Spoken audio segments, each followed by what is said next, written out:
તો નમસ્કાર મિત્રો, સ્વાગત છે તમારું કૃષિ જાણકારી યુટ્યુબ ચેનલમાં। તો મિત્રો, હવે તલના ભાવમાં વધારો ક્યારે જોવા મળશે તેના વિશે આ વિડીયોમાં જાણીશું।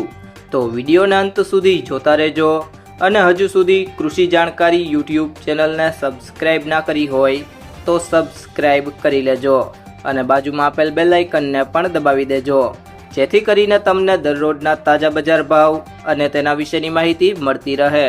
સફેદ અને કાળા તલની બજારમાં મંદીનો માહોલ છે। સફેદ તલમાં 33 થી 35 હજાર કટ્ટાની આવક થઈ હોવાથી ભાવમાં કિલોએ 2 રૂપિયાનો ઘટાડો થયો હતો, જ્યારે કાળા તલની બજારમાં કિલોએ ₹15 નીકળી ગયા હતા। વેપારીઓ કહે છે કે વરસાદ રહી ગયો હોવાથી તલની આવક વધી હતી અને સામે લેવાલી નથી। અત્યારે બજારમાં કોરિયાના ટેન્ડર સિવાયના એક પણ નિકાસ વેપારની ધારાકી નથી, જેને કારણે બજારમાં ઘટાડાની ચાલ જોવા મળી રહી છે। કાળા તલમાં લોકલ કે નિકાસ માંગ નથી।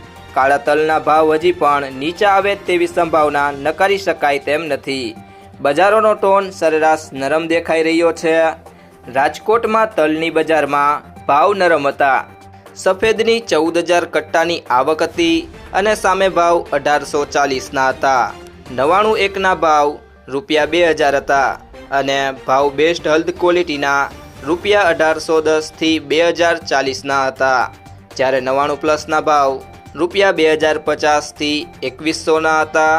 રાજકોટમાં કાળા તલની 750 બોરીની આવક સામે ભાવ 125 ઘટ્યા હતા। ઝેડ પ્રીમિયમ ક્વોલિટીમાં ₹3,550 થી ₹3,950 અને એવરેજમાં ₹2,600 થી ₹3,150ના ભાવ હતા। જો મિત્રો તમને આ વિડીયો પસંદ આવ્યો હોય તો વિડીયોને લાઈક કરી દેજો, તમારા મિત્રો સાથે શેર કરી દેજો અને હજી સુધી તમે કૃષિ જાણકારી યુટ્યુબ ચેનલને સબસ્ક્રાઇબ ના કરી હોય તો સબસ્ક્રાઇબ કરી લેજો।